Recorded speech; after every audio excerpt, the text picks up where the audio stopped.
podcast yang formal, tapi kita melakukan seperti ngobrol-ngobrol santai. Jadi buat teman-teman jangan merasa canggung atau merasa terbebani dengan obrolan yang saya buat, karena di sini kita hanya akan membahas seperti tentang manfaat AI, terus tantangan yang dihadapi para pengguna AI, dan solusi untuk meningkatkan kepercayaan para pengguna AI terhadap AI tersebut. Jadi berdoa tetap ikutin podcast kita kali ini, karena podcast ini adalah podcast paling gacor se-FTI, se-Unsur, se-Sumedang. Jadi stay tune ya, stay tune terus. Jadi sebelum mulai ke pembahasan yang berat-berat nih, aku kayaknya bakal nanya ke kalian tuh tentang basic-basic dulu lah tentang si AI ini yang bakal kita bahas nih. Jadi pertanyaan dari aku tuh kayak apa sih di pikiran kalian waktu pertama kali dengar kata AI? Kalau yang ada di pikiran aku pas dengan kata AI itu aku kira sama kecerdasan buatan. Terus kalau aku teknologi pintar. Kalau aku sih kayak sistem tadi. Jadi buat obrolan-obrolan santai kita nih, kita nggak mau bahas yang berat-berat dulu, kita bahas sama basic-basic dulu lah tentang si AI ini. Jadi aku bakalan nanya ke kalian nih kayak apa sih di pikiran kalian waktu pertama kali dengar kata AI? Yang ada di pikiran aku pas pertama kali dengar AI itu langsung kepikiran sama kecerdasan buatan. Kalau aku teknologi pintar. Kalau aku sih kayak asisten pribadi. Kalau aku juga kayak algoritma cerdas. Aku teknologi canggih. Oke, jadi dari jawaban kalian nih, mungkin yang aku dapat ya dari jawaban kalian itu kayak jadi AI atau kecerdasan buatan adalah suatu teknologi pintar untuk mengejar simulasi dari kecerdasan manusia dalam hal pembelajaran, pengambilan keputusan, dan juga bisa dijadikan sebagai asisten pribadi yang selalu ada dan membantu para penggunanya. Jadi kayak gitu ya kalau misalkan yang aku simpulin dari semua yang kalian sebutin tadi. Nah, terus jadi kan tadi kalian tuh udah jelasin tuh pertama kali kalian dengar AI itu kayak gimana. Nah sekarang aku tanya deh sama kalian, kapan sih kalian kenal AI? Kalau aku sih pas kelas 3 SMP, jadi waktu itu lagi hektik sama tugas UTKOM, kan bikin kayak program gitu. Nah pas waktu itu tuh aku tuh lagi bingung cari solusi soalnya program aku tuh error. Nah terus ada teman aku rekomendasiin buat tanya AI ChatGPT buat apa sih nyari solusinya gitu. Nah pas dari sana aku udah mulai kenal, mulai pakai AI sampai sekarang. Aku sama sih waktu SMK, cuma lupa kalau kapannya. Waktu pertama kali pakai itu karena sama bikin codingan, karena apa ya pusing error terus kayak nanya aja ke temen itu gimana cara atasi errornya, terus temen juga rekomendasi coba pakai ChatGPT. Jadi itu sih pertama kali pakai AI. Aku sih pas waktu PKL itu lagi scroll TikTok ya, terus tiba-tiba ada ChatGPT katanya. Waktu itu langsung nyoba aja. Sampai sekarang canduan ChatGPT. Aku juga sama. Kalau pas PKL dulu kan waktu itu disuruh buat kayak artikel gitu. Nah, jadi kayak alat baru itu pakai ini aja AI. Aku makainya waktu itu ChatGPT. Aku sama kenal AI pertama kali kelas 3 SMA untuk tugas akhir. Kebetulan waktu itu agak bingung untuk menentukan judul, jadi guru kasih sarannya sih untuk coba AI dan ya ternyata caranya banyak. Jadi mulai itu pakai AI sekarang. Oke, jadi semuanya tuh berawal dari coba-coba ya sebenarnya. Jadi coba-coba akhirnya kalian kecanduan. Berarti kalau misalkan kalian kecanduan terhadap AI, berarti ada manfaatnya buat kalian. Bisa tolong jelasin manfaat AI buat kalian? Kalau buat aku sih manfaatnya banyak ya, terutama bikin pekerjaan itu jadi lebih cepat, lebih mudah, lebih efisien gitu. Apalagi kalau buat tugas sama misalkan kita lagi bingung mengambil keputusan, kita bisa nanya buat solusinya gitu. Kalau buat aku pribadi manfaatnya itu buat konsultasi sih, biar apa ya, menjawab soal itu jadi lebih pendek. Kalau buat aku sendiri sih buat jadi tempat curhat, soalnya kadang kan kita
teman-teman semuanya, saya izin menjelaskan sedikit dan juga sangat simpel tentang trust in AI karena selebihnya akan dijelaskan oleh rekan-rekan saya.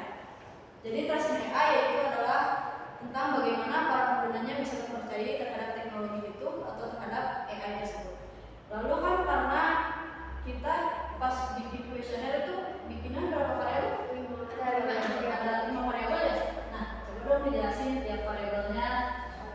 Oke, jadi salah satu variabel yang ada di Trust in AI ini ada variabel kejelasan. Jadi si variabel ini tuh ngejelasin tentang gimana si AI ngambil jawaban sama buat keputusan ya buat penggunanya. Nah, dengan cara si AI memberikan jawaban yang mudah dipahami ini dapat meningkatkan kepercayaan dari si pengguna itu sendiri. Nah, selain dari keterjelasan, ada juga tentang privasi, yang dimana privasi juga merupakan komponen utama di dalam trust in AI.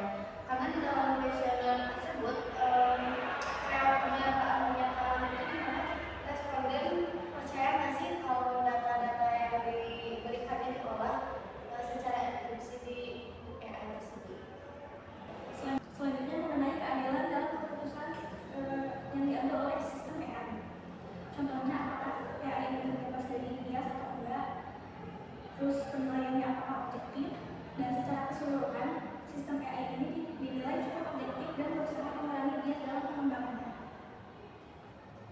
Ada juga keandalan AI yang mencakup kemampuan untuk bertahan terhadap serangan, memberikan hasil yang konsisten di berbagai situasi, diverifikasi dan divalidasi secara berkala, memiliki protokol pemulihan, serta menghasilkan prediksi yang akurat dalam berbagai situasi. Untuk variabel terakhir, transparansi, variabel ini lebih merujuk ke antara pengguna dan AI itu sendiri, terutama di bagian algoritma yang digunakan, keterbatasan yang ada pada AI itu, sehingga tidak ada kesalahpahaman antara pengguna dengan AI, sehingga pengguna pun memahami bahwa AI itu juga suatu hal yang tidak sempurna dan punya keterbatasan entah dalam bentuk informasi ataupun nantinya akan ada peningkatan itu sendiri. Jadi harus sadar antara pengguna supaya tidak menyalahkan kepada AI itu sendiri dan atas kesadaran diri sendiri menyetujui syarat dan ketentuan yang telah diberikan oleh pihak AI itu sendiri. Jadi semuanya sama rekan-rekan saya udah dijelasin bagaimana 5 variabel itu digunakan untuk dalam kuesioner ini. Nah, ngomong-ngomong tentang kuesioner nih sama kalian, menurut kalian dapat berapa sih dari kuesioner kalian, mulai dari responden kalian tuh mulai dari umur berapa sampai berapa, terus target kalian tuh yang kayak gimana sih? Kalau aku nih, aku tuh dapat 38 responden. Dan itu tuh rata-rata responden saya tuh perempuan dan juga saya ambilnya tuh pada Gen Z, kayak mahasiswa, pelajar juga, karena itu kan mereka udah pasti pakai AI apalagi ChatGPT. Jadi aku milih buat targeting ke mereka. Nah, kalau kalian targetingnya ke siapa nih? Kalau aku jumlah responden dari kuesioner aku tuh ada 76 orang.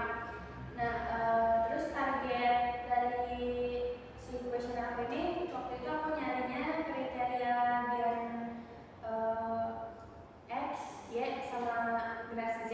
Tapi pas lihat dari jawaban-jawaban ini 100% yang jawab itu Gen Z. Gitu. Kalau aku ada beberapa teman itu juga udah jurusan ini. Terus kalau misalnya karena itu punya pandangan masyarakat, jadi yang maunya itu tadinya itu dari berbagai generasi, cuman dapatnya ya cuma dapatnya doang karena dari gen sebelumnya masih banyak yang belum tahu tentang AI. Jadi susah ya buat dapetin. Iya, jadi kebanyakan yang di sini tuh Gen Z semua. Kalau responden aku sih dapatnya ada 39. Itu tuh ada dari Gen Z, milenial, dan juga X, tapi kebanyakan Gen Z.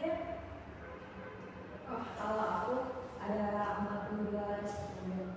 Nah itu rata-rata Gen Z karena aku menyebarnya ke grup yang sekelas.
kayak misalkan yang pakai Gemini juga kan udah nggak semuanya pakai Gemini meskipun itu bawaan dari Google.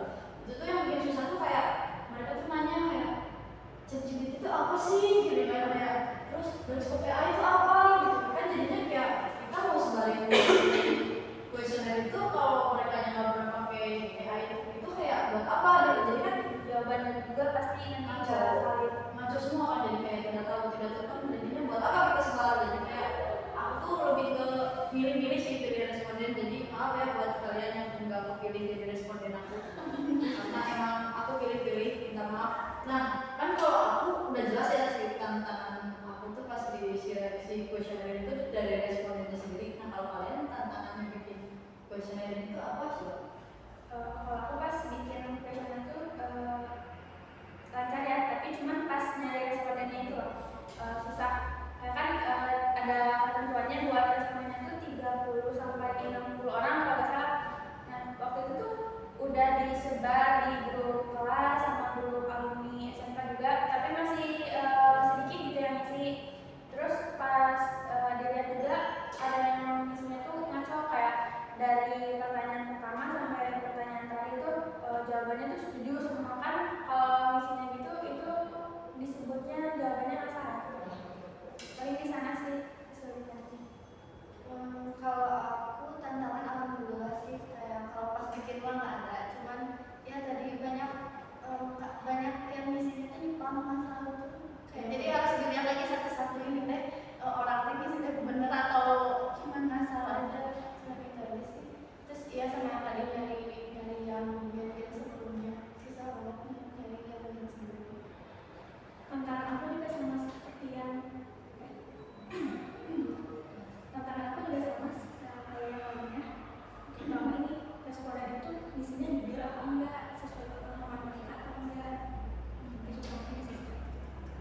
Kalau aku juga sama kayak tadi dijelasin sama teman-teman, sama ini keterbatasan waktu kan buat bikin nilainya ya.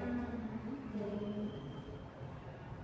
Kayaknya semua tantangannya sama ya, tapi yang paling susah tuh menurut aku setelah kita berhasil sebarin questionnaire itu lalu diisi oleh Gen selain Gen Z, terutama milenial, mereka tuh kurang paham apa yang ditanyakan sih sebenarnya, apa artinya itu gitu loh. Jadi setelah kita nyebarin, mereka banyak nanya gitu, ini maksudnya gimana, ini maksudnya gimana. Mungkin kalau sayanya sebagai yang membuat questionnaire pun karena terlambat balas gitu, jadinya kayak isinya ngasal, kayak dari awal tuh isinya nggak tahu semua sampai akhir gitu.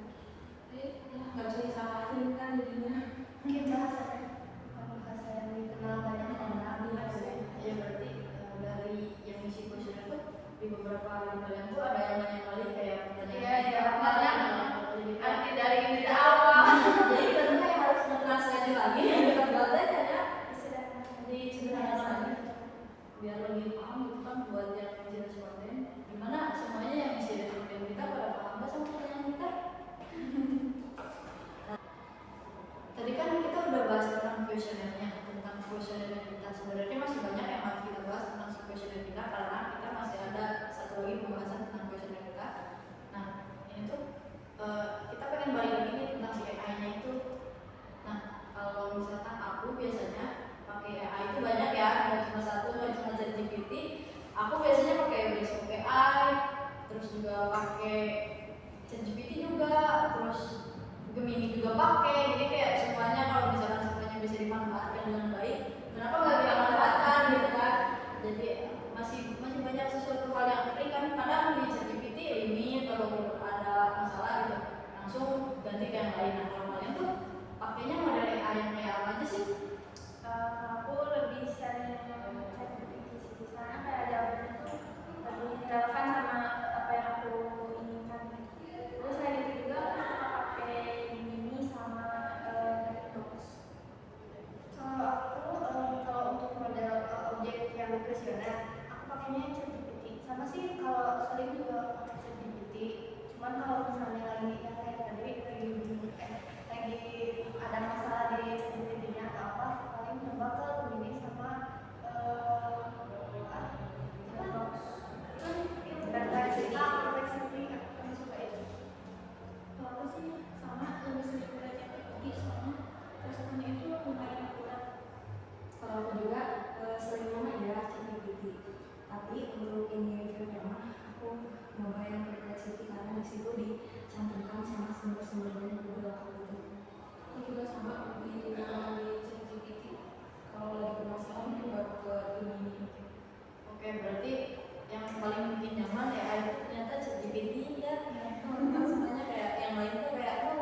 Nah jadi kan kita tadi udah bahas si AI nya itu, kita selingin lagi nih, kita bakal bahas tentang si questionnaire itu. Jadi sekarang kita bakalan bahas tentang manfaat dari kita bikin questionnaire itu apa. Kalau aku pribadi, aku habis setelah bikin questionnaire itu, aku pikirannya lebih terbuka sih, kayak orang-orang tuh kayak pakai AI itu bukan hanya sekedar cari jawaban atau cari apa atau cuma sekedar nyontek atau datang pas ada butuhnya. Emang sih semuanya juga pas datang ke AI atau ke ChatGPT itu pas ada butuhnya aja.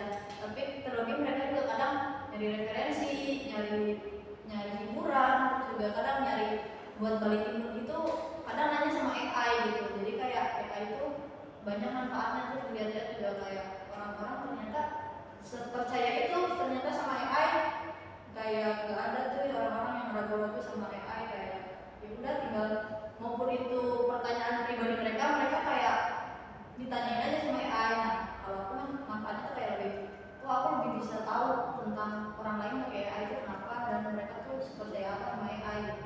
Kalau kalian gimana pendapat? Kalau aku sama sih, kayak lebih membuka apa ya, lebih tahu lagi orang teh pakai AI itu buat apa. Ternyata banyak juga orang pakai AI itu buat hiburan, kayak tadi buat curhat juga. Sebenarnya sih cuma terus juga kayak melihat pandangan orang-orang tentang AI itu kayak gimana. Percaya nggak sih orang-orang sama AI? Sama sih kayak tadi udah dijelasin sama AI. Jadi kayaknya tuh kalau manfaat tuh semuanya sama, soalnya kan kita si pertanyaannya sama gitu kan, dari beberapa variabel itu kan kita isinya sama-sama. Jadi buat manfaat kayaknya mah udah terlalu ya sama kita berdua. Nah terus nih aku bakal nanya tentang bagian pertama yang ada di questionnaire kita, yaitu tentang bagian kepercayaan terhadap AI atau trust in AI. Nah untuk di variabel yang pertama yaitu tentang trust in AI, kayaknya aku bakalan bakalan satu pertanyaan aja, dan buat yang lainnya juga kayak satu pertanyaan aja karena itu udah mencakup yang lainnya juga. Jadi buat yang pertama tuh yang trust in AI, untuk pertanyaannya, saya merasa yakin atau confident terhadap hasil yang diberikan oleh sistem AI ini. Nah kalau rata-rata atau jawaban untuk pertanyaan ini di questionnaire kalian, para responden itu jawabnya apa sih? Kalau di kuesioner aku rata-rata jawaban dari pertanyaan itu ada 40 orang jawab mereka setuju sama pernyataan ini. Kalau dipresentasikan sekitar 52%. Kalau di aku ada 30 orang yang jawab setuju, sekitar 68,2% yang jawab setuju, terus juga 18,2% yang tidak tahu. Yang tidak setujunya ada dua orang.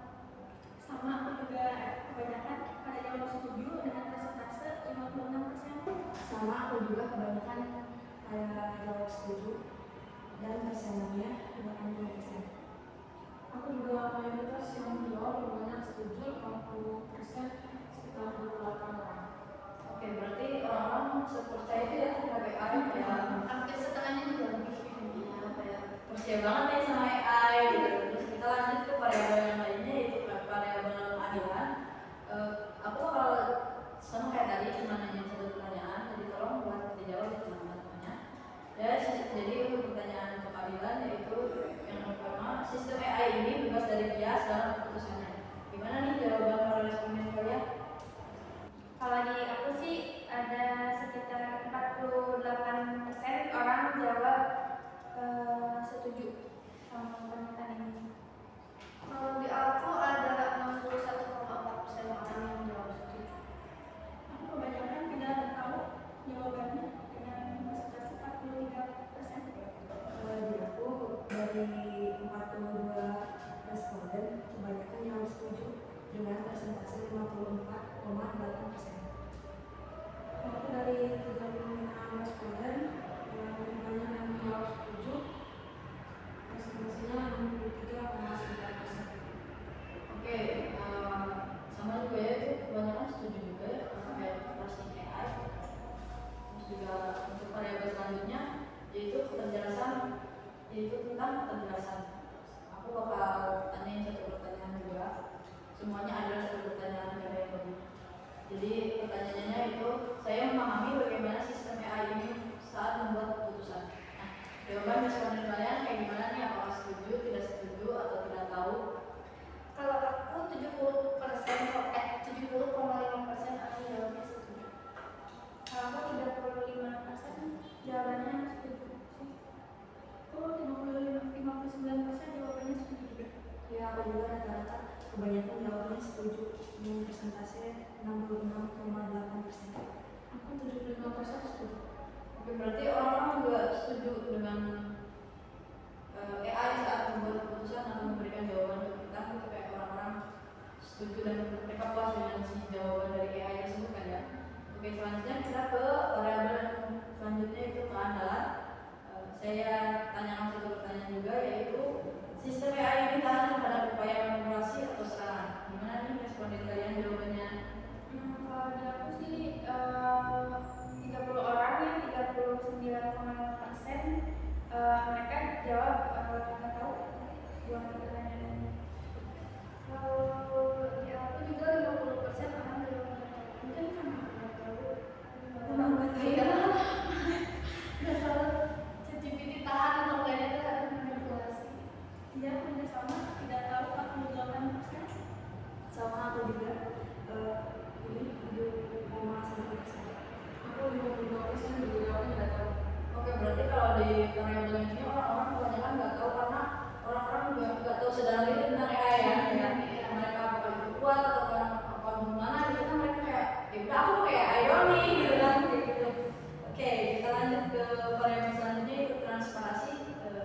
Aku bacain satu pertanyaan juga, yaitu informasi bahwa produk atau layanan ini menggunakan AI disampaikan dengan jelas. Gimana para responden kalian yang kalian cintai ini? Jawabannya sih 48% setuju sama info yang dihasilkan sama sistem AI ChatGPT ini, karena emang dari jawaban aku sendiri ya, kalau misalkan di ChatGPT ini emang jawabannya tuh kayak udah dijelasin dengan sejelas-jelasnya, kayak pas kita baca juga udah langsung paham nih sama jawabannya. Kalau di Samudi aku juga kebanyakan jawabnya setuju. Sekitar 70,5% orang-orang jawabnya setuju. Karena mungkin kalau ChatGPT kan di awalnya juga udah kelihatan kan open AI. Orang udah pasti tahu kalau itu AI. Iya, aku juga sama, setuju juga 69%. Sama aku juga kebanyakan jawab setuju dengan persentase 61,9%. Aku juga 8% setuju. Oke, berarti kalau buat yang ini juga pada setuju ya sama pertanyaan kalian yang kalian buat. Oke, lanjut ke variabel yang terakhir, yaitu tentang perlindungan data pribadi atau data privacy. Seperti biasa aku bakalan tanyain satu pertanyaan doang, yaitu data pribadi saya dilindungi oleh mekanisme enkripsi dalam sistem AI ini. Gimana responden kalian?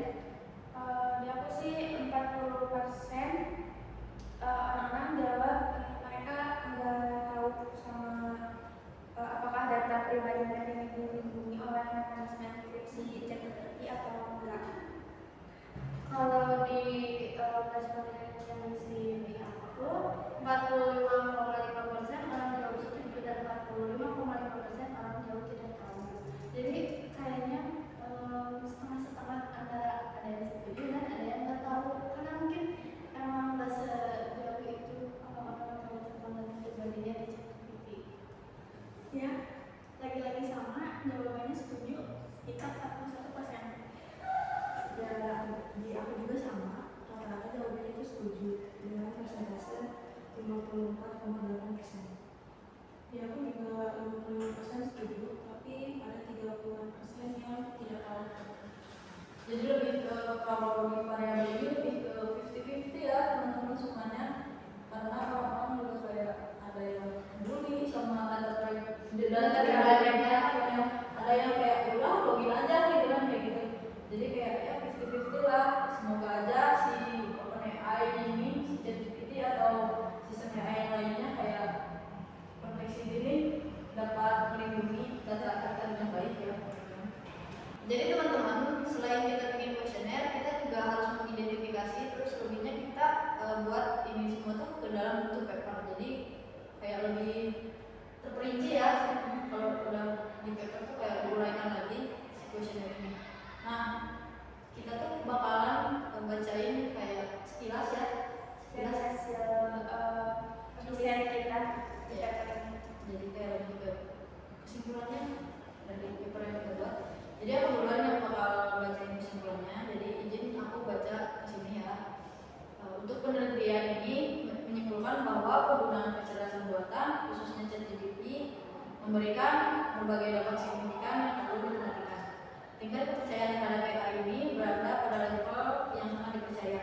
Dengan sebagian besar responden merasa cukup percaya terhadap teknologi ini meskipun masih ada kekhawatiran mengenai keandalan dan keamanan data pribadi.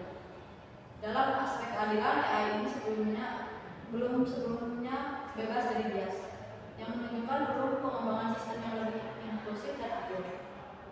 Sehingga terakhir tentang perlindungan data pribadi menjadi perhatian umum dengan mayoritas responden menekankan pentingnya jaminan keamanan data mereka. Dengan demikian, meskipun AI menawarkan banyak manfaat, tantangan seperti keadilan, transparansi, dan perlindungan data perlu segera diatasi untuk memastikan teknologi ini dapat diadopsi secara etis dan efektif. Jadi itu kayak sekilas terisi dari paper aku. Kesimpulannya itu juga nggak semua karena kalau dibaca semua panjang. Jadi kasihan teman-teman yang lain cuma lihat aku baca kesimpulannya. Jadi silakan ikut kepada teman-teman saya. Oke? Bisa izin baca ya. Jadi di paper aku dalam variabel keadilan ini si ChatGPT masih terdapat bias, tetapi ChatGPT juga memiliki kemampuan untuk mengurangi bias. Hal ini juga sejalan sama penelitian sebelumnya yang mengindikasikan bahwa model berbasis AI seperti ChatGPT ini sensitif terhadap bias dan algoritmik yang dihasilkan dari data pelatihan yang tidak sepenuhnya representatif. Lalu pada aspek penjelasan menunjukkan bahwa pengguna secara umum puas dengan hasil yang dihasilkan oleh ChatGPT, namun akses ke dokumentasi algoritma dan visualisasi proses pembelajarannya masih belum maksimal. Lalu pada variabel keandalan, ChatGPT memberikan hasil yang konsisten dalam berbagai kondisi, tapi pengguna juga masih memiliki kekhawatiran terhadap manipulasi atau faktor lain yang dapat merusak dari fungsi si ChatGPT ini. Nah, untuk mengatasi hal ini, si pengembang harus memperhatikan bahwa model AI ini harus dievaluasi secara berkala dan agar lebih efektif untuk kedepannya. Lalu pada variabel transparansi, responden menyatakan bahwa informasi dari AI ini jelas, meskipun akses ke metadata atau sumber data masih agak kurang jelas. Dan pada aspek perlindungan, menunjukkan bahwa mayoritas responden percaya bahwa data mereka ini cukup terlindungi. Namun, beberapa responden masih memiliki masalah dengan proses pengumpulan atau anonimisasi yang digunakan oleh ChatGPT. Jadi kesimpulannya mungkin penelitian ini menyoroti tentang pentingnya model proses AI dalam mengatasi masalah utama yang dihadapi oleh ChatGPT, seperti bias, transparansi, keamanan data, dan penerapan prinsip-prinsip dalam model ini. Udah sih, gitu aja. Oke, dimulai penelitiannya. Jadi berdasarkan hasil dari penelitian, penggunaan ChatGPT sebagai sistem yang berlandaskan kecerdasan buatan atau AI mendapatkan beragam pandangan dari responden terkait berbagai aspek seperti kepercayaan, keadilan, keterjelasan, keandalan, dan transparansi, juga privasi. Nah, sebagian besar responden menunjukkan pandangan positif terhadap sistem ini, terutama dalam hal kepercayaan dengan 62,72% setuju, transparansi dengan 59,56% setuju, dan keterjelasan di mana 53,21% menyatakan setuju. Ini menunjukkan bahwa ChatGPT telah memenuhi kebutuhan banyak pengguna, baik untuk belajar, bekerja, meneliti, maupun untuk hiburan. Namun, di beberapa aspek seperti privasi dan keandalan masih ada keraguan di kalangan beberapa pengguna. Terlihat dari banyaknya responden yang menyatakan bahwa tidak tahu atas kedua aspek tersebut.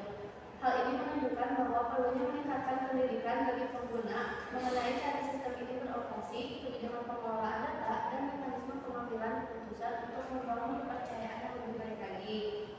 Nah, selain itu, hasil penelitian ini juga menekankan pentingnya menjaga keadilan dan menghindari bias di dalam sistem, karena keadilan merupakan salah satu faktor utama yang dinilai dari responden.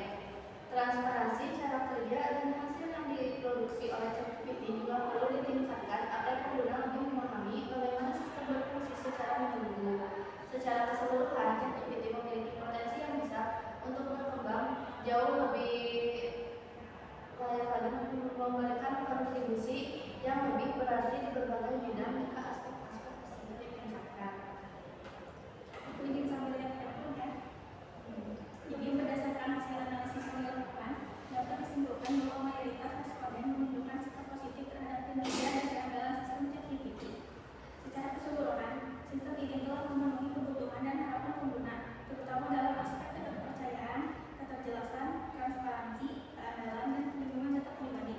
Hasil ini menunjukkan bahwa ChatGPT dapat dianggap sebagai sistem yang mampu memberikan pengalaman pengguna yang memuaskan, serta mendukung kepercayaan dalam penggunaannya. Keberhasilan ini diharapkan dapat terus dipertahankan dan ditingkatkan untuk memberikan manfaat yang lebih luas bagi penggunanya. Di sini aku akan menjelaskan kesimpulan dari penelitian aku.